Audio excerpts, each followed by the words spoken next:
Salut à tous, c'est JNT et bienvenue sur Plus 243 Libanga.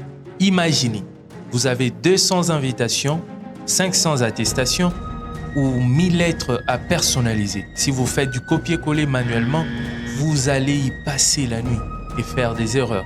Aujourd'hui, je vais vous montrer comment laisser Microsoft Word travailler pour vous grâce au public postal. On va lier une base de données Excel à un document Word pour générer des centaines de fichiers uniques. C'est simple, c'est pro et on voit ça tout de suite. Tout commence donc par une base de données propre. Que ce soit une liste d'élèves, de clients ou de membres, votre fichier Excel doit avoir une structure simple, c'est-à-dire une ligne d'entête qui peut être le nom, le prénom, l'adresse, ainsi de suite. Deuxièmement, pas de cellules fusionnées. Votre liste ne doit pas avoir des cellules fusionnées. Également, une donnée par cellule seulement. Voilà, donc une ligne d'entête, pas de cellules fusionnées et une donnée par colonne. Une fois c'est fait, on peut donc passer à la suite. On va lancer Excel pour préparer au fait notre liste. Excel est lancé, nouveau classeur. On va prendre trois rubriques seulement. On prend nom, ok, nom. On va prendre également téléphone et adresse. Voilà, c'est bon. Alors on va faire quelques lignes d'information. Alors le premier nom c'est la ligne comme ça et on va donner un blabla de numéro et puis on va mettre Kawaya. J'écris Kazawa. C'est pas grave, c'est un exemple. Et deuxièmement on va prendre Chimanga également. On va mettre n'importe quoi comme numéro, voilà. Et adresse, la première des choses qui me vient en tête, coller, voilà. On va passer, on va prendre un autre, voilà, on ajoute Ndaya, son numéro de téléphone est là.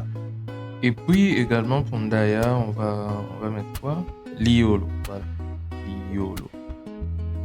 Je pense qu'on va s'arrêter à 3, c'est suffisant.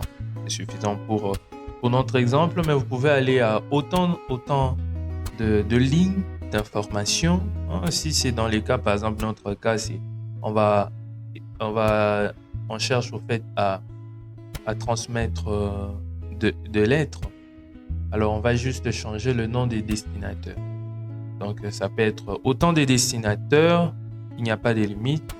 Vous allez saisir et préparer votre liste. Alors moi, je vais enregistrer et je vais définir que ça soit dans les dossiers vidéo. Voilà. Je vais mettre BD2 comme ça. Voilà, c'est ça la liste des destinataires. Et dans Word, on va rédiger normalement notre lettre. Voilà, moi j'ai déjà préparé ma lettre. En fait, c'est un modèle que j'ai juste téléchargé. Il y a M. Dupont, par exemple, qui va envoyer cette même lettre à plusieurs destinataires. Alors, vous voyez ici que la structure, c'est le nom. Ici, nous, on va mettre le téléphone. Ok. Puis ici, en bas, on va mettre l'adresse. Donc, je vais moi supprimer tout ça parce que ça va devenir automatique. Ça sera défini automatique. Alors, après avoir préparé notre lettre, on va maintenant se lancer dans le public postage. Lorsqu'on est dans Word, il suffit de regarder. L'un des onglets s'appelle public postage. C'est simple. On clique. On est dans l'onglet public postage. On va juste ici démarrer la fusion. Démarrer la fusion et les publics postages. On clique sur la petite flèche. On va aller jusqu'en bas, on va prendre l'assistant. Assistant fusion et public postage pas à pas. C'est celui-là qu'on va récupérer. La première des choses, lorsque la fenêtre s'affiche un peu à droite de notre espace de travail Word, on va d'abord sélectionner les types de documents. Dans notre cas, c'est une lettre. On va garder lettre. Okay? Et puis, on va faire suivant. Alors ici, on nous demande de sélectionner le document de base. Alors, ça peut être le document que nous sommes en train d'utiliser actuellement, c'est-à-dire celui-ci, ou un modèle qui existe, ou bien un document existant. Donc, c'est une lettre, une invitation qui est sur notre ordi. Mais dans notre cas, on reste sur utiliser les documents actuels. Alors, suivant. Alors, ici, on doit au fait sélectionner les destinataires. OK? Nous, on a déjà d'avance préparé notre liste. Donc, la liste existe. Donc, on va laisser cocher utilisation d'une liste existante. Et un peu plus bas, on va sélectionner cette liste. Donc, on va aller chercher notre classeur Excel que l'on a nommé BDD2. Il est là, on les sélectionne. Ouvrir. Alors, il est là.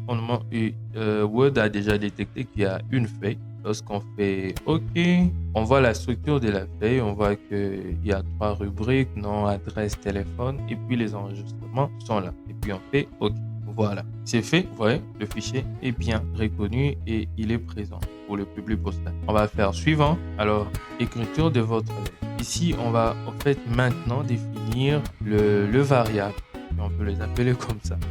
Alors, si vous n'êtes pas informaticien, ça peut sembler compliqué, mais bon, vous allez voir avec l'exemple, vous allez voir ce qu'on appelle variables. En fait, ce sont comme des containers, des containers d'informations. Donc, toutes les informations qui sont dans notre fichier Excel vont commencer à s'afficher automatiquement. Voilà, on va prendre autre élément. OK, on est là. Alors, on a déjà positionné notre curseur, il n'y a pas de souci. On va ajouter nom. Voilà, nom s'ajoute. Vous voyez derrière, téléphone et enfin adresse. Voilà, on ferme cette petite fenêtre. On va juste un peu réorganiser les choses. OK, voilà. Donc, ça va s'afficher nom, téléphone, adresse. C'est bon. Et on fait suivant. Alors, dès qu'on a fait suivant, vous voyez déjà, c'est l'aperçu. C'est l'aperçu. Vous voyez déjà le premier, c'est Kalenga, son numéro est là, Kazawa. Lorsque je fais deuxième destinateur, c'est Chimanga, son numéro est là, Kinkole. Donc, c'est vraiment automatique. OK? Alors, si je fais suivant pour fin de la fusion, là, on me donne la possibilité même d'imprimer. Donc, à partir d'ici, je peux déjà imprimer mes lettres. Ici, c'est modifier les lettres individuelles, c'est-à-dire que je génère un fichier qui a toutes mes lettres. OK? Alors, dans notre cas, on va prendre ça parce que je ne suis pas connecté à une imprimante. Donc, on va prendre modifier les lettres individuelles. Je clique et voilà, il me demande. Donc, ici, j'ai la possibilité de le faire pour tous les enregistrements, pour le faire seulement pour l'enregistrement en cours, où je peux déterminer à partir de tel enregistrement jusqu'à tel, j'imprime. Mais pour notre cas, on veut faire pour le 3. Et donc, on va garder tous et puis OK. Lorsqu'on clique sur OK, vous voyez ici, je suis sur lettre 1. Word m'a généré un nouveau document Word qui a mes 3 lettres avec le nom de leur destinataire.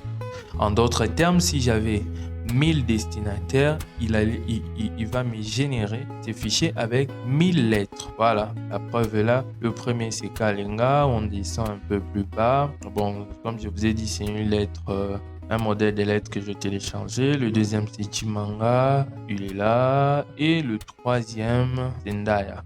Il est là.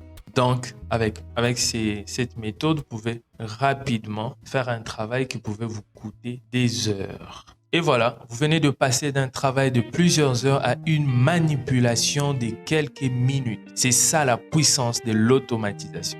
Si ces tutos vous a été utile, n'oubliez pas de liker la vidéo et de vous abonner à la chaîne. Dites-moi en commentaire si vous voulez voir comment faire la même chose pour envoyer des emails personnalisés en masse. C'était JNT pour plus 243 Libanga. On se retrouve pour la prochaine Pépite Tech. Ciao!